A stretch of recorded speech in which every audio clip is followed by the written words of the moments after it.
Bonjour, je suis Michel Fungula Pombo, consultant et formateur indépendant. Nous venons encore à ce net moment dans notre troisième vidéo pour vous présenter la continuité de l'utilisation de notre application Gelo. Donc, rapidement, nous les lançons. Voilà. Dans la même logique, on doit se connecter. Gelo, on se connecte, on donne un message. Voilà. Maintenant, lorsque nous gérons déjà les différents appartements et les logements qu'on a déjà identifiés, qui sont en notre possession, soit auprès de notre administrateur de biens ou bien le bailleur lui-même, vous avez maintenant la possibilité de percevoir votre argent comme vous le faites au quotidien ou bien mensuellement, annuellement. Ça dépend de la manière dont vous gagnez de l'argent, puisque nous savons d'une manière générale, les locataires payent à la fin du mois. Maintenant, s'il faut que les locataires puissent payer, la logique est la plus simple. Il y a ceux qui souhaitent identifier, gérer les locataires s'il le faut. Là, vous devez gérer au moyen de notre option locataire. Mais si ça semble moins important pour vous, vous devez directement commencer à percevoir le paiement. Mais la logique est que la personne qui occupe votre pièce, vous devez avoir les informations pour lui. Ne serait-ce que son nom, les informations, les contrats des bails qui vous lient, ainsi de suite.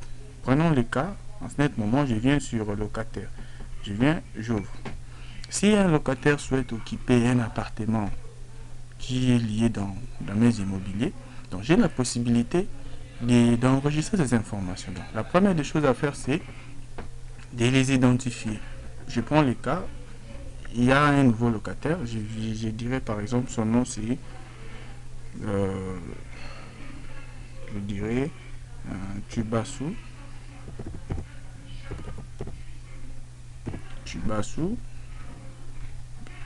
Papi. Voilà, il est de genre masculin. Son numéro de téléphone, je peux dire patata patata.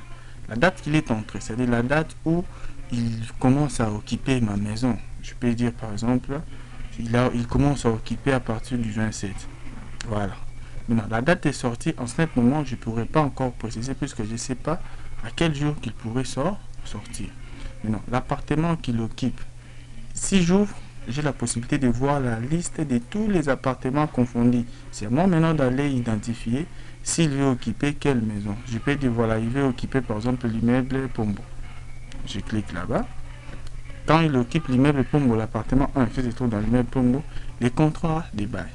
Les contrats des bails ici, c'est un contrat que nous effectuons entre les bailleurs et les locataires. S'il y a possibilité de les pérenniser, peut-être ça peut disparaître ou bien ça peut se perdre ou bien se brûler. Il y a possibilité de joindre ça ici comme on avait fait concernant les documents de logement. Donc dans la même logique, vous double-cliquez, ça vous donne la possibilité. Vous allez sur ajouter, vous cherchez les documents dans votre machine sur n'importe quel emplacement que vous l'avez mis. Je prends l'exemple toujours l'accord du parti passé, j'ajoute et je les place là-bas. Donc s'il y a plusieurs documents qui vous lient, vous devez les préciser. La garantie locative maintenant, c'est-à-dire s'il vous a donné combien comme garantie pour qu'il puisse occuper la maison, je peux dire, bon, il m'a donné 2500 par exemple. En mettant 2500, là je fais quoi? J'enregistre. Donc si j'ai envie de l'identifier, ne serait-ce que par sa photo, s'il a une photo, je peux joindre dans la même logique ici, je joins sa photo, mais ce n'est pas du tout obligatoire. En cliquant ici sur cette option, vous allez voir comment tu peux visualiser les informations de vos locataires. En cliquant là-bas, voilà, vous avez ici toute une liste. C'est-à-dire il y a Tubasu, Papi, l'appartement qu'il occupe, la garantie locative, la date d'entrée. Et maintenant, vous avez ici en bas la garantie totale de tout ce que vous avez reçu. Donc s'il y avait d'autres locataires, vous allez voir ça. On va essayer d'ajouter encore un nouveau locataire. Là j'ai dit test. Là j'ai dit test. Test comme test l'information. Je dis masculin. Son numéro de téléphone, je mets n'importe quoi. La date qu'il est entré, lui c'est le 28. La date de sortie, je ne précise pas. Je dis par exemple, il occupe Singa EP1. Les contrats, s'il y en a, je mets. Mais ici, je précise qu'il m'a donné 1050 par exemple.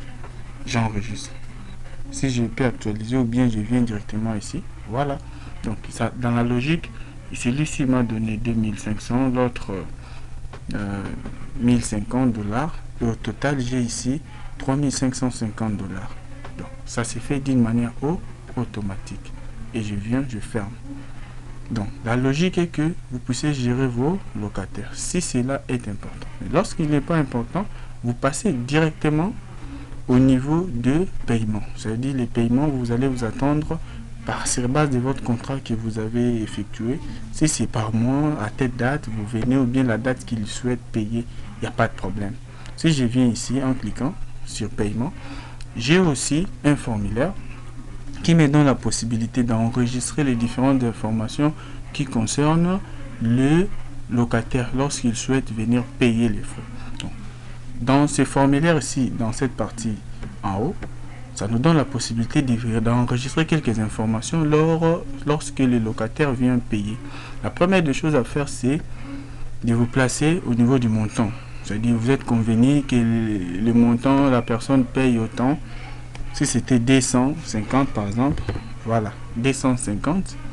Pour quel mois la personne paye, par exemple pour le mois de, nous sommes au mois de juillet, voilà, il a payé pour le mois de juillet. Pour quelle année?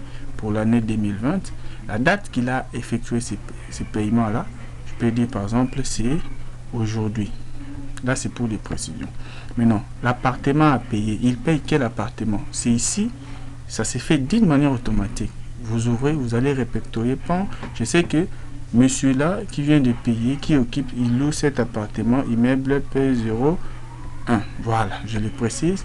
Et au niveau de l'option locataire ici, il peut se présenter ou bien il peut envoyer quelqu'un d'autre. C'est pourquoi nous avons laissé un champ libre pour permettre à ceux que vous pouvez écrire le nom de la personne qui était venue payer.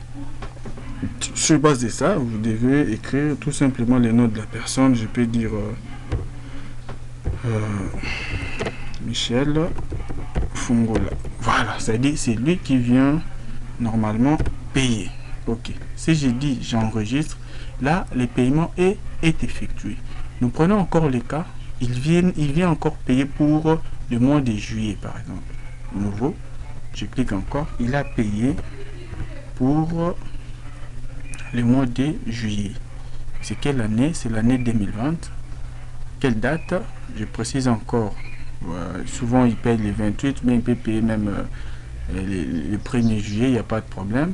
Quel appartement? Immeuble P01. Nom du locataire, il envoie toujours Michel Fungola. Voilà, j'enregistre. Ok. Maintenant là, vous devez faire ces opérations à chaque fois que le locataire se présente devant vous pour payer. Maintenant, pour visualiser les informations concernant les rapports et tout consort, l'option en bas ici vous donne la possibilité de faire quelques visualisations. Maintenant, comment faire? Par exemple, nous avons ici liste des paiements. Ce sont des options qui se retrouvent. Liste des paiements par an, liste des paiements par mois. Ça vous donne la possibilité de visualiser. Visualiser les paiements. Si j'entre ici, on dit voir les paiements annuels d'un logement. Voir les paiements annuels d'un appartement. Voir les paiements annuels et voir les paiements mensuels d'un logement. Voir les paiements mensuels d'un appartement. Par exemple, si j'ai envie de voir les paiements mensuels d'un appartement, par exemple, si je clique ici, puisque ce sont des pièces, je dois écrire le nom de la pièce. Qu'est-ce que je dirais? Je dis AP01 barre immeuble Pombo. Voilà, immeuble Pombo. Il me dit le nom de l'appartement. Voilà, quel mois vous souhaitez? Il me demande le mois. Je dis le mois de juin par exemple. Je clique. L'année, je précise encore l'année, puisque voilà, dans la logique, c'est ça. Je viens voir que la personne a payé pour le mois de juin, il avait payé autant. Et qu'est-ce que je fais? Je ferme. Là, ça concerne un appartement. Maintenant, ici, on dit listing de paye.